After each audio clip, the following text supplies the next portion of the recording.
After finishing my high school in Bangladesh, I was given a mission to bring students back to science. And it was quite something because I was just fresh out of school and I went into the principal's office of this big establishment back home in Dhaka. And I put down my resume and I said, I'm willing to work. I can do whatever you have on offer. And he said, okay, let's take some time and I'll get back to you.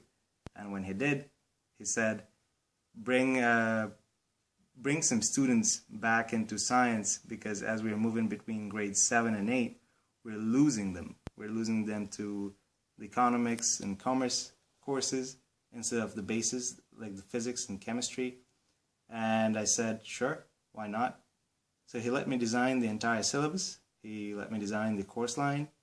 And over just a period of a month, I went back to him and I told him what my plan was.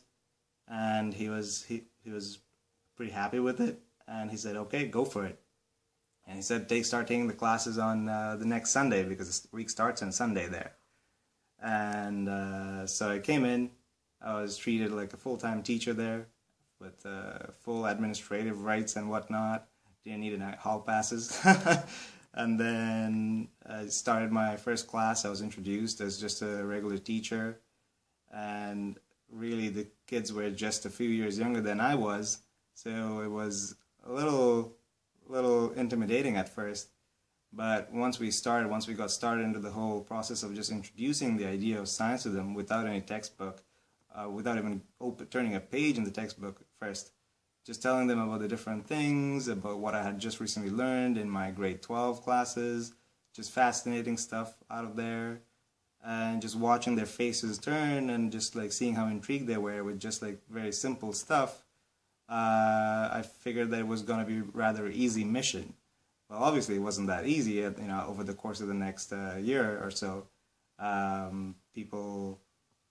we had to deal with like people being rowdy in class, people's interaction between each other. You had to understand what their emotions were on a different day. And at the end of the day, though, like when you kept on turning the pages in the book and telling them all these different stories related to the material, which were beyond the book, when you told them like how these things apply in the real world, you could just see it in them. There was just like a spark of curiosity in each of them. There was not even one person in there who was not curious, because it's just so natural for them to be so. And they would just come to my office like after the classes and they just like ask questions and they'd be like, hey, so how does that work? How does this work? And how does that make sense then? And then they would just come in with like random things that they'd seen on TV and they'd be like, hey, does that work the way that you taught us in class? Is that related? And it was just interesting to see how they like took the material that I was just giving them as like what I would consider a temporary teacher, and how it was changing their perception of the world around them. And I felt like that impact that teaching had on the students was just so significant.